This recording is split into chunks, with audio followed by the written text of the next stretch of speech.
allyship is definitely a journey. Being an ally is a lifelong process, and I want to take you through a little bit of that today. Allyship is a lifelong process through which people with privilege and power work to develop empathy, especially towards those who have been marginalized. And the goal of allyship is to create a culture where everyone feels valued, support, and heard.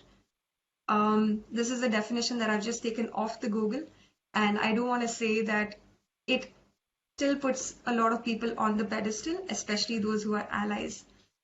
It says that people with privilege should work for those who are marginalized. And again, creating a barrier that there are those of us who have gained a lot more, and let's be philanthropic and hand it over to others who do not have as much. But allyship is actually not this. It goes way beyond this. So let's explore that a little bit.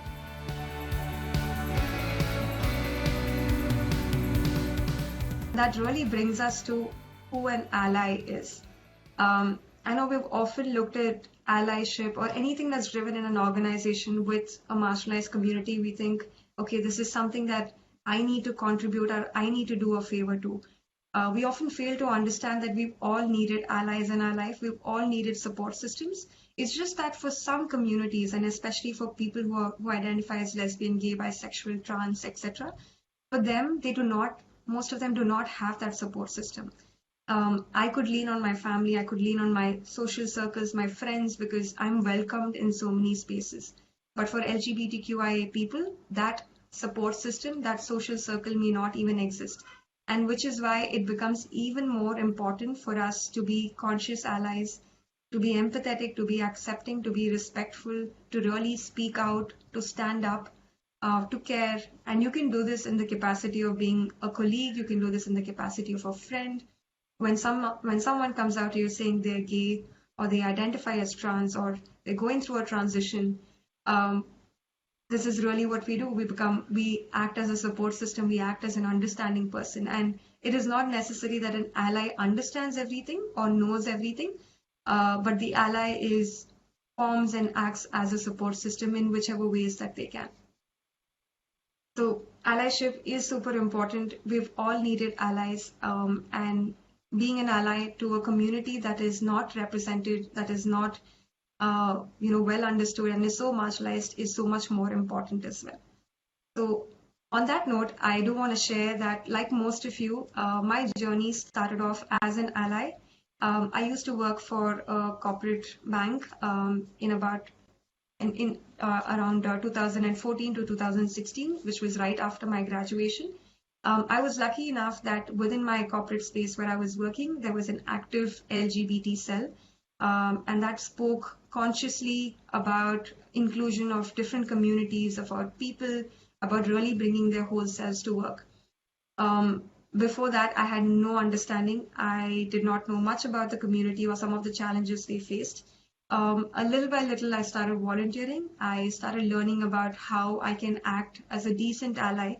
And my interest peaked in so much more, and which is why I took the plunge and started an organization that dedicated itself to creating inclusive jobs for the trans community.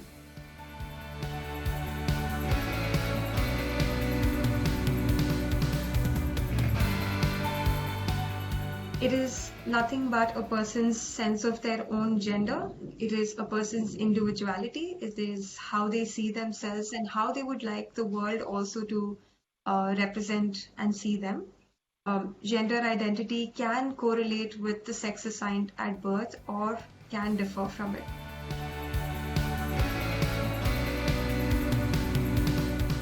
It is a medical term which refers to someone who feels very strongly that the sex assigned to them at birth does not match their gender identity, and it was previously known as gender dysphoria.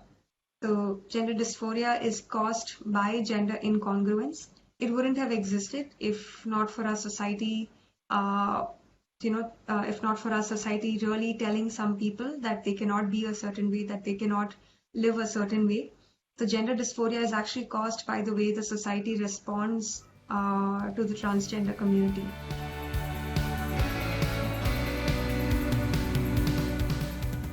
Or we would have heard of trans women, but not so much about trans men. So just to just giving a definition here is an umbrella term that may include anybody who was assigned female at birth and identifies as a man. Again, the definitions can vary, and each transgender person, each trans man, each trans woman could represent themselves and express themselves in the way they like. A lot of them may not even prefer the prefix trans to it. Just simply going with the identity of I am a man or I am a woman is what a lot of them may just seek from the society as well. To sum up the learnings here, and this is a pretty interesting tool. I'm sure some of you would have seen this before in your other sessions as well. It is the gender-bread person. You can go to it's pronounced metrosexual.com and see many more iterations of this. We spoke about gender identity, which is how you think, how you see yourself. We spoke about sex, which is basically the biological characteristics that you're born with. We spoke somewhere about expression, how a person likes to express themselves, and orientation, which is what a person's sexuality could be. Who is a person attracted to or not attracted to, maybe romantically, maybe sexually, etc. And I think if there was one thing that we had to take away from here, it is to understand that all of these are very independent components and very independent of each other. So it is not necessary that just because my identity is of a woman, my biological characteristics should be female. That is not true. My biological characteristics could be intersex or male, and my sexuality could be bisexual or homosexual. So human beings are not designed to sort of fit a particular scale or a criteria or a box. We are unique in our own ways, and any person can fall anywhere across these spectrums, and which is why we show them as lines. We don't show them as boxes because there is really no end to it. And you can identify anywhere within the spectrum or even outside of it. So I understand an hour is not enough. We can do a day-long learning about just sex, gender, and sexuality. But we would really encourage all of you to really go back and read and think about some of these terms, which will further help you understand what does LGBTQIA stand for. When we say lesbian, gay, bisexual, we're talking about a person's sexuality, their sexual orientation. When we say trans, we're talking about trans is gender identity. When we say Q, it stands for queer, which can be again an umbrella term. When we say I, it can stand for intersex. So many terms. Please do go back and read about this.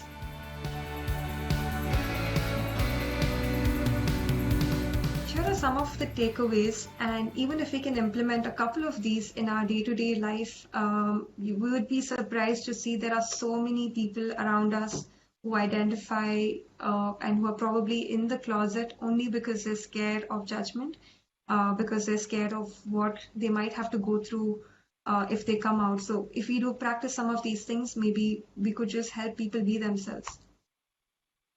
So again, one of the first and the most important things is for people to really listen. And this may sound very easy, but and it may sound as extremely simple, right? But then often there is a reaction within allies to comment on behalf of the community, tell the community what they're supposed to do or what they're supposed to feel. But listening is one of the most important things that we need to do, and understand that it's not about me. It is about the person who is expressing. Second is to get educated. It is not just on the members of the community to share their experience and have us learn. There are a wealth of resources available online, and I'm sure with PayU coming forward right now, we're going to have resources available within the organization to get educated, to form groups, and to really, upskill our learning about the movement and the people. Third is to get involved. You can do this within your personal and professional capacities. There are many, many NGOs, community-based organizations, social enterprises that work towards, having the movement move forward. So get involved with them, work with them, and there's no better way to learn than to actually working with the community itself. Next would be to show up. so important. Again, not just for anything relating to the community, but when you show up, it shows that you care. Uh, you speak up when things are wrong.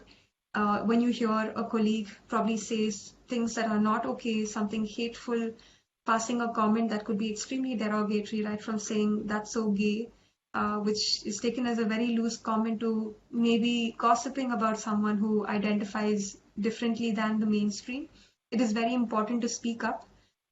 We're not encouraging getting into a fight, but definitely speaking up. Intervening when someone is being targeted, whether it's physically or verbally, it is important to intervene and really focus on ensuring that the person who's getting oppressed is out of that situation. Seventh, and it is so relevant, I think, even for me as an ally, to have learned and unlearned so many things, meant to welcome discomfort. So every time you're feeling uncomfortable about something and you see something and you're like, I don't like it. I don't know why it is this way. I don't know why they're feeling this way.